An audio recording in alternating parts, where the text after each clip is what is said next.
Class 12 के सभी बच्चों का बहुत बहुत स्वागत है।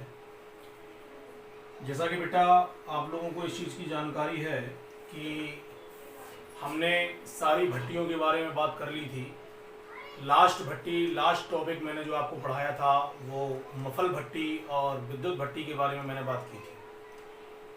आज हम इस चैप्टर की सबसे बेहतरीन टॉपिकों को स्टार्ट कर रहे हैं। ये टॉपिक 100% बोर्ड एग्जामिनेशंस में लॉन्ग क्वेश्चंस में पूछे जाते हैं। धातु की एक ना एक मेटलर्जी हर साल हर वर्ष बोर्ड पेपर एग्जामिनेशंस में पूछी जाती है। तो यहाँ पे सबसे पहले मेटलर्जी जो हम स्टार्ट कर रहे हैं वो मेटलर्जी हमारी कॉपर या तांबे की मेटलर्जी को हम यहाँ पे प्रारंभ करने का कार्य कर रहे हैं। तो सारे बच्चों से ये उम्मीद है कि सारे टॉपिक्स पढ़ते रहिएगा, क्योंकि चैप्टर के बीच बीच में हम यहाँ पर आपसे टेस्ट लेने का कार्य करेंगे। तो सारे बच्चों से आशा है कि आप यहाँ पर देखिए। आज मैं एक नए प्रकार से वीडियो को बनाने का कार्य कर रहा हूँ। पहले मैं आपको यहाँ पर सिखाऊंगा कि ये हम किस टॉपिक के बारे में बात कर रहे हैं, कैसे उस प्रोसेस के बारे में बात करेंगे। फिर इससे संबंधित एक वीडियो मैं आपको भी दिखाऊंगा, वो भी आपको देखना है। देखिए, जैसा कि हम यहाँ पे मेटलर्जी स्टार्ट कर रहे हैं कॉपर या तांबे की मेटलर्जी के बारे में। तो सबको मालूम है कॉपर को हम किससे लिख के प्रदर्शित करने का कार्य करते हैं, Cu के द्वारा हम लिखकर प्रदर्शित करने का कार्य करते हैं। इसका परमाणु द्रव्यमान 63.54 होता है। परमाणु क्रमांक प्रमुख रूप से 29 होता है। इलेक्ट्रॉनिक विन्यास अगर बनाएंगे तो first H2 2p6 3H2 3p6 3d10 4s1 इसका प्रमुख रूप से पाए जाने वाला इलेक्ट्रॉनिक विन्यास होता है। इसके अगर अंतिम कोष के बारे में बात करें तो इसका अंतिम कोष जो होता है, इसका प्रमुख रूप से पाए जाने वाले अंतिम कोष में एक इलेक्ट्रॉन उपस्थित रहने का क्या करता है, कार्य करता है। अष्टक के नियम के अनुसार किसी भी परमाणु के अंतिम कोष में उपस्थित 2, 8, 18, 32 अगर इलेक्ट्रॉन उपस्थित हैं तो वह प्रमुख रूप से पाया जाने वाला जो आपका इलेक्ट्रॉनिक विन्यास होगा या पाया जाने वाला तत्व जो होगा वह प्रमुख रूप से अपनी स्थायी कक्षा के निर्माण का क्या करेगा, कार्य करेगा। जैसा कि हम देख रहे हैं यहाँ के इसके अंतिम कोष के अंतर्गत प्रमुख रूप से पाया जाने वाला एक इलेक्ट्रॉन है। तो इसको अगर नियम के अनुसार हम देखें तो इसके अंतिम कोष में अगर कितने इलेक्ट्रॉन हो जाए, 2 हो जाए, तो ये पाए जाने वाला इसका इलेक्ट्रॉनिक विन्यास कैसा हो जाएगा, स्थायी हो जाएगा। हो जाएगा कि नहीं हो जाएगा? अर्थात ये क्या करेगा, एक इलेक्ट्रॉन को त्याग कर प्रमुख रूप से धनावेश को ग्रहण करने का क्या करेगा, कार्य करेगा। तो यहाँ पे विशेष तौर पे याद रखना है, सबको मालूम है परमाणु के पहले कोष में कैसे पढ़ते हैं, इसको पढ़ना भी मैंने आपको बताया था 11th में। परमाणु के पहले कोष के अशुभ कोष में 2 इलेक्ट्रॉन, परमाणु के दूसरे कोष के अशुभ कोष में 2 इलेक्ट्रॉन, दूसरे कोष के पीयूष कोष में 6 इलेक्ट्रॉन। तो 6 और 2 इलेक्ट्रॉन कितने हो जाएंगे, टोटल 8 इलेक्ट्रॉन हो जाएंगे। इसी प्रकार से 3s2 3p6 में देखें तो 6 और 2 8 और 10 18 इलेक्ट्रॉन तीसरे कोष के अंतर्गत हो जाएंगे। और चौथे के अंतर्गत कितने इलेक्ट्रॉन होंगे, 1 इलेक्ट्रॉन उपस्थित रहने का कार्य करता है। इसका परमाणु क्रमांक निकालना है ना, तो परमाणु क्रमांक बराबर होता है प्रमुख रूप से पाए जाने वाले इलेक्ट्रॉनों की संख्या। तो जोड़ लो जरा, 2 2 4 6 4 10 2 12 6 18 10 28 और 1 29। इस प्रकार से हम परमाणु क्रमांक को बनाने का क्या करते हैं, कार्य करते हैं। परमाणु क्रमांक याद है तो इलेक्ट्रॉनिक विन्यास बना लेंगे, इलेक्ट्रॉनिक विन्यास याद है तो हम इसको परमाणु क्रमांक को बनाने का क्या करते हैं, कार्य करते हैं। इसके बाद सबसे पहला टॉपिक आता है कॉपर की उपलब्धता, मतलब इसका ऑकरेंस क्या है, कहां कहां पर इसके प्राप्ति स्थान है, कहां से हम कॉपर को प्राप्त करने का कार्य करते हैं। तो देखिए इसमें लिखा है कॉपर मुक्त एवं संयुक्त दोनों ही अवस्थाओं में पाया जाता है।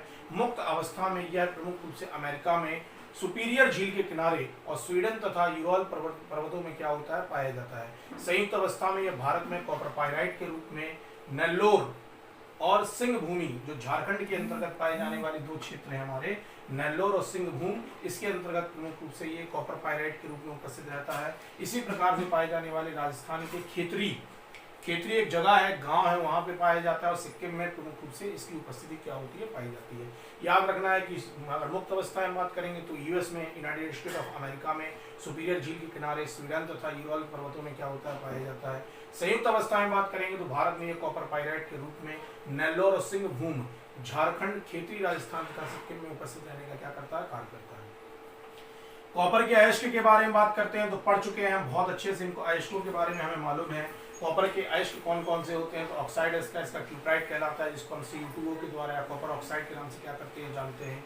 सल्फाइड एश में आ जाइए, कॉपर पायराइट या कैल्कोपायराइट कहलाता है CuFeS2। यह प्रमुख रूप से पाया जाने वाला कॉपर का एक प्रमुख एश है। हम इसी के द्वारा कॉपर की मेटलर्जी पढ़ेंगे, कॉपर पायराइट के द्वारा प्रमुख रूप से कॉपर को प्राप्त करने की क्रिया। इसके बाद कॉपर ग्लांस आता है, ये ऑब्जेक्टिव में पूछा जाता है, सूत्र पूछा जाता है। कॉपर ग्लांस का सूत्र लिखिए, Cu2S लिखते हैं। बोरनाइट प्रमुख रूप से पाए जाने वाला बोरनाइट जो होता है, इसका सूत्र होता है CuFeS3। कार्बोनेट अयस्क मालूम ही है हमें, पाए जाने वाले वे अयस्क जिनमें कार्बोनेट अशुद्धि के रूप में उपस्थित रहने का कार्य करे। तो मेलेकाइट देख लीजिए, कॉपर कार्बोनेट भी है और कॉपर का हाइड्रोक्साइड भी उपस्थित है। एजोराइट हो गया कॉपर कार्बोनेट यानी CuCO3 का होल ट्वाइस इंटू CuOH का होल ट्वाइस, ये प्रमुख रूप से एजोराइट कहलाता है।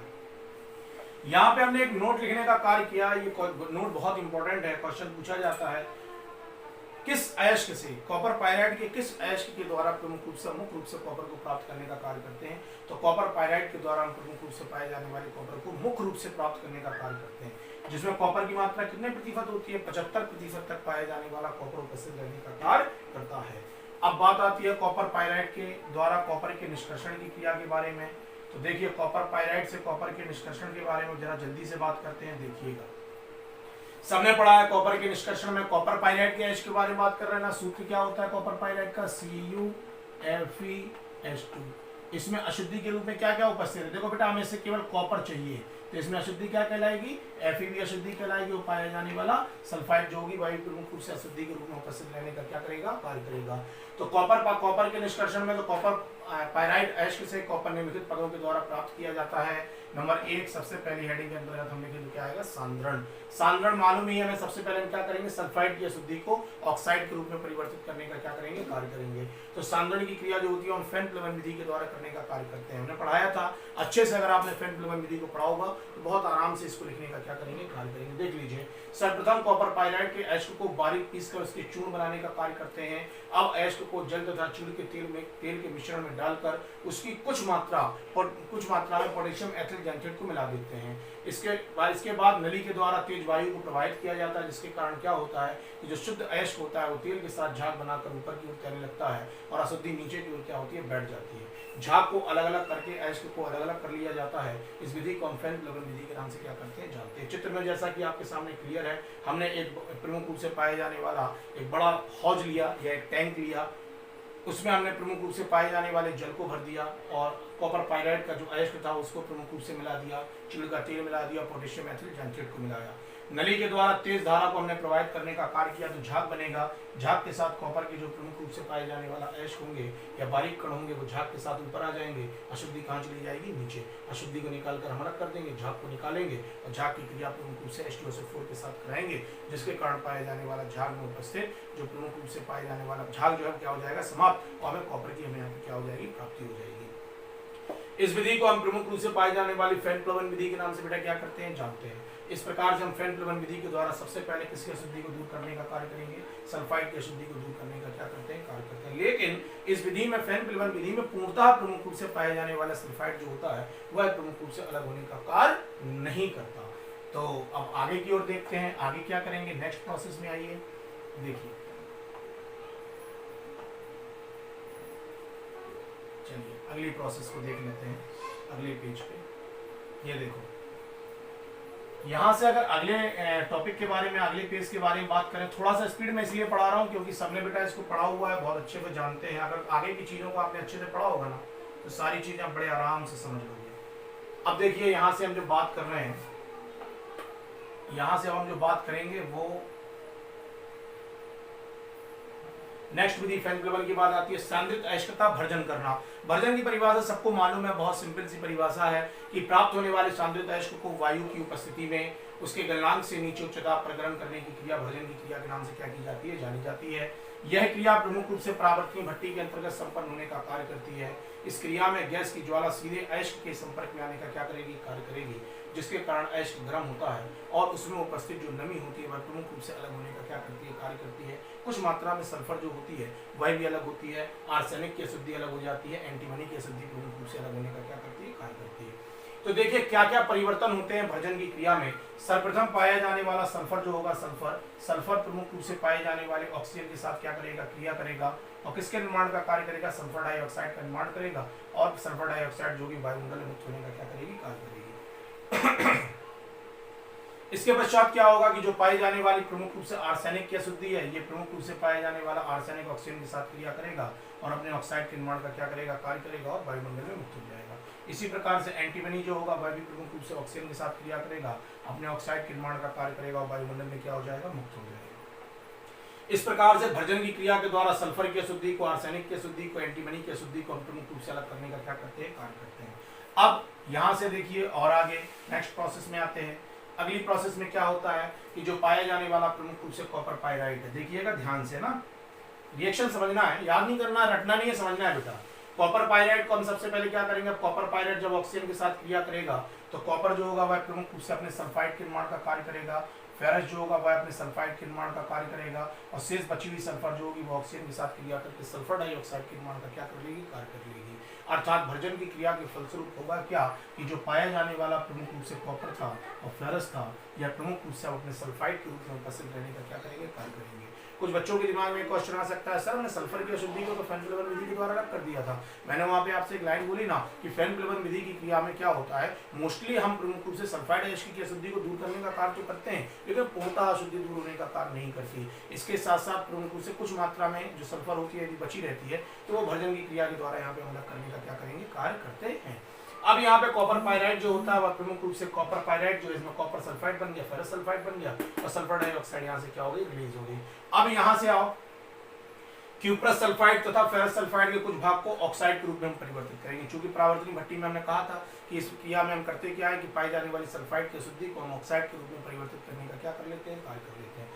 अब फेरस सल्फाइड की अभिक्रिया किससे करा दो, ऑक्सीजन के साथ, तो SO2 निकल जाएगा और फेरस का ऑक्साइड बन जाएगा। इसी प्रकार से हम कॉपर के सल्फाइड को ले ऑक्सीजन के साथ क्या कराएं, क्रिया, तो कॉपर ऑक्साइड बन जाएगा और सल्फर डाइऑक्साइड मुक्त होने का क्या करेगी, कार्य करेगी। इस प्रकार से हमारा कॉपर ऑक्साइड और सल्फर डाइऑक्साइड के निर्माण का क्या होता है, कार्य किया जाता है। अब यहाँ पे आप देखो, यहाँ पे हमारे प्रमुख रूप से दो चीजों का निर्माण हो गया।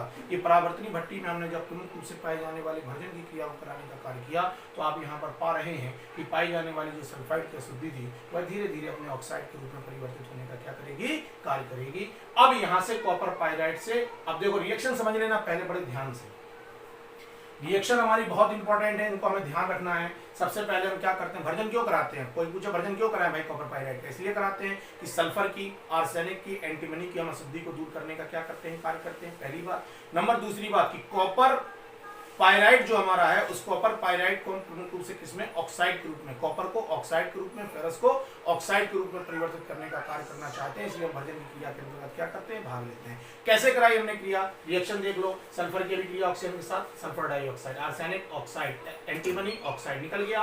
अब यहाँ पे कॉपर पायराइड ऑक्सीजन के साथ क्रिया करेगा तो कॉपर का पहले सल्फाइड बनेगा, बनेगा क्या बनेगा, कॉपर का सल्फाइड बनेगा, फिर फेरस का सल्फाइड बनेगा, बन गया कि नहीं बन गया। शेष बची हुई ऑक्सीजन जो होगी वायुमंडल में यहाँ से क्या हो जाएगी, सल्फर डाइऑक्साइड क्या हो जाएगी, वायुमंडल में मुक्त। अब देखो यहाँ पे हमें क्या करना है, शर्त हमारी है परावर्तनी भट्टी में पाया जाने वाला जो एसिड होता है उसको हम सल्फाइड अशुद्धि को दूर करके किसमें परिवर्तित करते हैं, ऑक्साइड एसिड में परिवर्तित करते हैं। देखो यहाँ से अब सल्फर डाइऑक्साइड लिया, फेरस सल्फाइड लिया, कॉपर का सल्फाइड लिया, इसकी अभिक्रिया किससे करा दो, ऑक्सीजन के साथ करा दो, कराई, ऑक्सीजन के साथ क्रिया कराओगे तो होगा क्या कि पाए जाने वाला सल्फर डाइऑक्साइड बनेगा फेरस सल्फाइड और पाए जाने वाले यहाँ पे सल्फर डाइऑक्साइड बनेगा और कॉपर का ऑक्साइड। कई बच्चों के दिमाग में ये आ रहा होगा सही ऑक्सीजन कहाँ से आ गई, तो देखो भर्जन की क्रिया में हमने क्या किया, भर्जन की क्रिया में हमने क्या किया, शर्त क्या बोली, सांद्रित एसिड को वायु की अधिक मात्रा में उसके गलनांक से नीचे उच्च ताप पर गर्म करने की क्रिया भर्जन की क्रिया के नाम से जानी जाती है। अब यहाँ पे देखो बेटा क्या ले रहे हैं हम, वायु, तो वायु में क्या उपस्थित होगी, ऑक्सीजन उपस्थित होगी। तो इस प्रकार से पूर्ण रूप से भर्जन की क्रिया क्या होती है, संपन्न होने का कार्य करती है। समझ में आया कि नहीं आया, तो ये चीजें हमें बहुत अच्छे से याद करनी है, सारी चीजें सीक्वेंस से चलेंगी, दिमाग में रखना है। सबसे पहले हम सल्फर की अशुद्धि को दूर करेंगे, फिर उसके बाद आर्सेनिक की अशुद्धि को, फिर उसके बाद एंटीमनी की अशुद्धि को, फिर कॉपर पायराइड में जो है उसको कॉपर सल्फाइड फेरस सल्फाइड बनाएंगे, फिर कॉपर सल्फाइड और फेरस सल्फाइड को हम ऑक्सीजन के साथ क्रिया कराकर कॉपर का ऑक्साइड और फेरस के ऑक्साइड के निर्माण का क्या करेंगे, कार्य करेंगे। इस प्रकार से परावर्तनी भट्टी में भर्जन की क्रिया के बाद पाई जाने वाली सल्फाइड अशुद्धि जो होगी वह ऑक्साइड के रूप में परिवर्तित होने का क्या करेगी, कार्य करेगी। आगे बात समझ में। अब देखो एक वीडियो में आपको यहाँ से दिखाता हूँ, वीडियो देखना है, वीडियो देखोगे तो बहुत अच्छे और समझ में आ जाएगा। वीडियो देखो,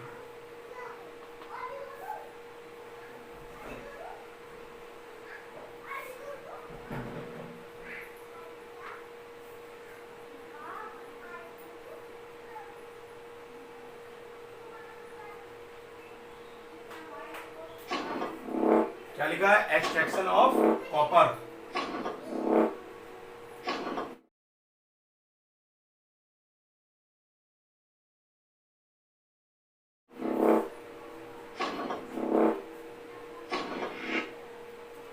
एक्सट्रैक्शन ऑफ कॉपर के बारे में हम यहाँ पढ़ेंगे, ठीक है ना। देखो जल्दी से, कॉपर का निष्कर्षण कैसे करते हैं, ठीक है।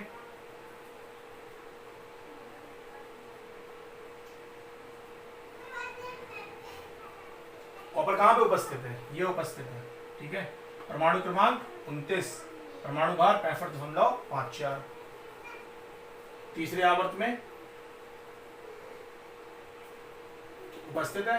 परमाणु क्रमांक 29, परमाणु क्रमांक 29, परमाणु भार कितना, 63.54। सिंबल क्या है इसका, Cu।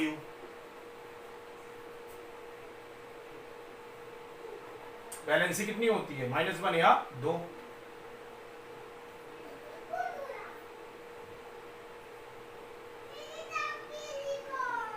ऑकरेंस मतलब प्राप्ति इसकी कहां कहां होती है, तो ये हमारी संपूर्ण पृथ्वी है।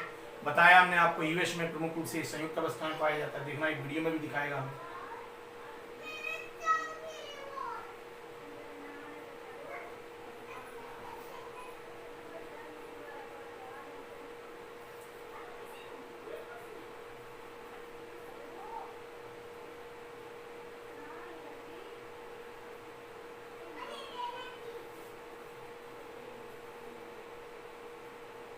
इसको हम क्यूप्रियम के नाम से भी जानते हैं, याद रखिएगा, ठीक है।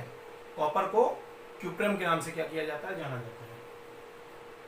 ये इस प्रकार से प्रकृति के अंतर्गत उपस्थित होगा। ब्राउन कलर में ये प्रमुख रूप से पाए जाने वाले अपने खनिज के रूप में क्या होता है, पाया जाता है।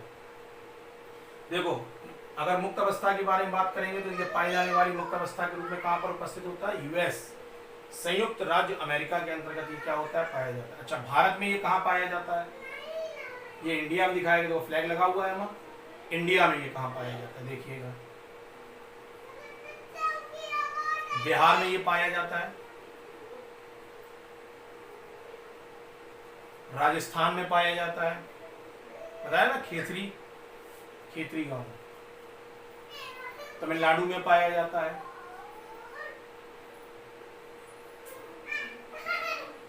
अब इसके हम खनिज के रूप में यहां से प्रमुख रूप से इसको क्या करेंगे, प्राप्त करेंगे। भूमि है हमारी, अब इस भूमि को हम प्रमुख रूप से डिग करेंगे, मतलब उसको खोदेंगे, तो यहाँ से हमें कॉपर की प्रमुख रूप से पाए जाने वाली खनिज की क्या हो जाएगी, प्राप्ति हो जाएगी।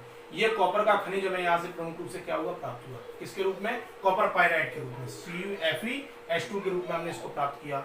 इसी प्रकार से कॉपर के ऑक्साइड के रूप में भी अपने खनिज के रूप में उपस्थित रहने का कार्य करेगा। कॉपर सल्फाइड के रूप में भी उपस्थित रहने का क्या करता है, कार्य करता है। जो पाया जाने वाला कॉपर ऑक्साइड होता है उसको हम किसके नाम से, रूबी कॉपर के नाम से जानते हैं, और जो पाया जाने वाला कॉपर सल्फाइड होगा उसको हम प्रमुख रूप से कॉपर ग्लांस के नाम से क्या करते हैं, जानते हैं। देखना, अब मुख्य अयस्क के रूप में क्या बचेगा, कॉपर पायराइट, इसने डिस्ट्रॉय कर दिया। अब हम किससे प्राप्त करेंगे, कॉपर पायराइट से। कॉपर पायराइट में कितने प्रतिशत पाया जाने वाला कॉपर उपस्थित होता है, 70% होता है कि नहीं होता है, देखिएगा अभी। देखो पूरी पृथ्वी में अगर हम बात करें, संपूर्ण पृथ्वी में कॉपर की जो प्रमुख रूप से उत्पादन क्षमता होती है, संपूर्ण पृथ्वी कितना, लगभग 76% तक पाए जाने वाले कॉपर को प्राप्त करने का क्या करती है, कार्य करती है। मतलब पूरे विश्व में कॉपर का उत्पादन कितने प्रतिशत, 76% होता है। अब देखो यहाँ से ये एक्सट्रैक्शन का प्रोसेस स्टार्ट होगा। सबसे पहले हम जो प्रमुख रूप से प्राप्त होने वाला हमारा खनिज है, उस खनिज को हम प्रमुख रूप से बेटा क्या करेंगे, जो हमारा प्रमुख रूप से पाए जाने वाला खनिज है उसको हमने खदान से प्राप्त किया, और खदान से प्राप्त करने के बाद उसको सबसे पहले हम क्या करेंगे, छोटे छोटे बारीक चूर्ण के रूप में तोड़ने का क्या करेंगे, कार्य करेंगे। देखना ये जा रहा है ना, ये महाजन भी बीच बीच में आ जाते हैं। देखो क्रशिंग एंड लिखा ना, कंसंट्रेशन मतलब उसका सांद्रण करना और उसको प्रमुख रूप से पीसने का कार्य करना। स्टाम्प मिल हमने आपको बताई थी प्रारंभ में, देखना वीडियो को, तो वहां पे स्टाम्प मिल के बारे में बात आई थी। तो स्टाम्प मिल में ये जाके हम प्रमुख रूप से इसको डालेंगे पहले, ठीक है। ये देखो हमने इसको स्टाम्प मिल के अंतर्गत क्या कर दिया, डाल दिया। ये हॉपर है स्टाम्प मिल का, यहाँ पे 2 पाटे लगे होंगे, यहाँ से हम प्रमुख रूप से इसको छोटे छोटे बारीक चूर्ण के रूप में क्या करेंगे, प्राप्त करेंगे। ये बारीक चूर्ण के रूप में आ गया। पहले बड़े बड़े आपके बड़े बड़े ये कह लीजिए टुकड़ों के रूप में था, अब छोटे छोटे टुकड़ों के रूप में आ गया, बारीक चूर्ण के रूप में। इस बारीक चूर्ण को हमने यहाँ से प्रमुख रूप से क्या किया, प्राप्त किया। अब कॉपर पायराइट से हम सबसे पहले क्या करेंगे, हमारे कॉपर पायराइट जो था CuFeH2 जो है, इसमें हम सबसे पहले किसको, सल्फाइड की अशुद्धि को दूर करने का क्या करेंगे, कार्य करेंगे। देखना, सबसे पहले हमें सल्फाइड की अशुद्धि को दूर करना। अब इसको हमने फैन प्लवन विधि के अंतर्गत डालने का कार्य किया। ये हौज है हमारा, इसमें हौज के अंतर्गत ये प्रमुख रूप से पाया जाने वाली हमारी नली लगी हुई है। इसमें जल मिला दिया, कॉपर पायराइड को मिलाने का कार्य किया, तेल को मिला दिया, पोटेशियम एथिल जैंटेट को मिला दिया, वायु की तेज धारा को हम प्रवाहित करेंगे। देखना, ये वायु की तेज धारा प्रवाहित की प्रोसेस होना चालू हो गई। अशुद्धियां कहाँ जाएंगी, नीचे, और प्रमुख रूप से झाग के साथ कॉपर कहाँ जाएगा, ऊपर। अशुद्धि को यहाँ से हमने नीचे निकाल कर क्या कर लिया, अलग कर लिया, और जो पाया जाने वाला कॉपर था उसको हमने प्रमुख रूप से यहाँ से क्या कर लिया, प्राप्त कर लिया। आ गया, ये ले लिया। अब फैन प्लवन विधि के बाद क्या करना था, रोस्टिंग मतलब भर्जन करना था। देखो, भर्जन के लिए हमने प्रमुख रूप से पाए जाने वाले बर्तन के अंतर्गत डाल दिया। नली होती है जहां से हम इसको डालते हैं, ये नली में डाल देंगे, यहाँ से प्रमुख रूप से आगे की ओर जाता जाएगा। ये भर्जन के लिए प्रमुख रूप से पाई जाने वाली हमारी मशीन है ना, ये भर्जन की मशीन है। इस भर्जन की मशीन में देखो, यहाँ से ये प्रमुख रूप से पाई जाने वाली गर्म वायु आ रही, यहाँ से ये प्रमुख रूप से पाए जाने वाला निकास द्वार है। विशेष तौर पे देखना है हमें, है ना, देखना, ये प्रमुख रूप से पाई जाने वाली यहाँ से कौन सी वायु आने का कार्य कर रही है, गर्म वायु यहाँ से आने का क्या कर रही है, कार्य कर रही है। और ये प्रमुख रूप से पाया जाने वाला हमारा कौन सा द्वार है, निकास द्वार है। कौन सा द्वार है, निकास द्वार है। यहाँ से प्रमुख रूप से हम हॉपर के द्वारा, ये हमारा प्रमुख रूप से पाया जाने वाला हॉपर है। इस हॉपर के द्वारा हम प्रमुख रूप से पाए जाने वाले किसको, आपके जो सांद्रित अयस्क है, जो फैन प्लवन विधि के द्वारा प्राप्त हुआ, उसको हम कहाँ गिराएंगे, नीचे। यहाँ से प्रमुख रूप से वायु की तेज धारा यहाँ से प्रवाहित करेंगे, और यहाँ से प्रमुख रूप से हम ब्लास्ट करेंगे हीट को। तो डायरेक्ट संपर्क में आ रहा कि नहीं आ रहा, तो जो नमी होगी वहाँ से क्या हो जाएगी, रोस्टेड होके अलग हो जाएगी। और साथ ही साथ होगा क्या, साथ ही साथ प्रमुख रूप से कुछ मात्रा में सल्फर डाइऑक्साइड भी अलग होने का क्या करेगी, कार्य करेगी। देख लो,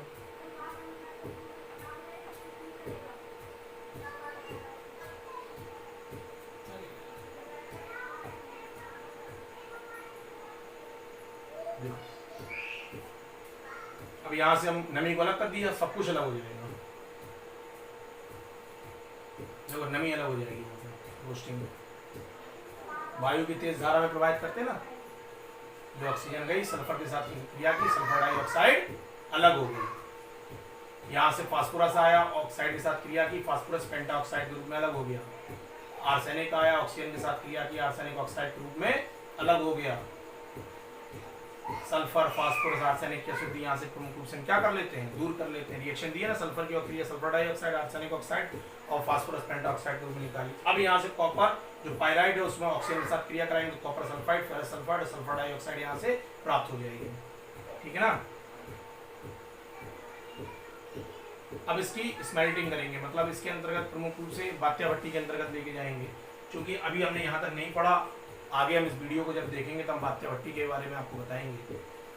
तो आई होप, मैं आशा करूँगा कि आपको ये वीडियो बहुत अच्छे से समझ में आएगी। मंडे टेस्ट है तो इसलिए सब बहुत अच्छे से तैयारी करके रखिएगा। बहुत से छोटे छोटे क्वेश्चन हम आपसे पूछेंगे। इसी आशा के साथ मैं आपको अब अपनी वाणी को विराम देता हूँ और आगे आपके साथ पुनः आपके सामने उपस्थित होऊंगा। तब तक के लिए बहुत बहुत धन्यवाद, बहुत बहुत आभार आपका। ज़्यादा से ज़्यादा लाइक करिए, ज़्यादा से ज़्यादा सब्सक्राइब करिए और क्वेश्चंस को भी हमसे पूछने का कार्य करिए। तब तक के लिए बहुत बहुत धन्यवाद, बहुत बहुत आभार। नेक्स्ट वीडियो के साथ हम आपके सामने फिर से उपस्थित होंगे। धन्यवाद आपका।